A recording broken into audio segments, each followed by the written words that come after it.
Dilig po tayo ng halaman dahil nagda-dry na po yung kanilang mga flowers.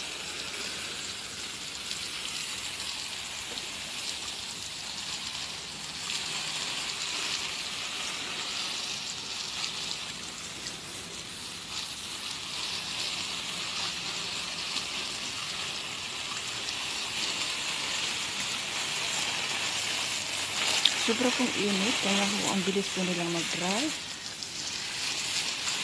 Ang bango pa naman ng bulaklak.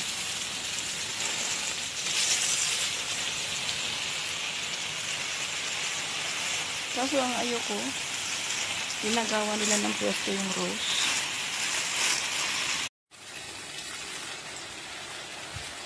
Ayan.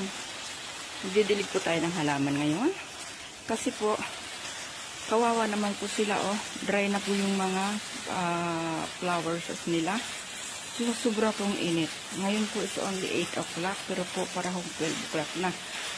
Ang sakit po sa katawan, ang sakit po sa balat ng init. Ngayon yung mga bulaklak po niya, oh. Ang bilis pong masira. Grabe.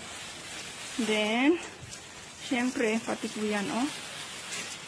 Ito ho, no problem yan kasi talagang pwedeng sa super init yan. Grabe, ang init. Super. So, ngayon maganda na siya. Bakit dati, init pa yan. Pangit. Super init po talaga, grabe.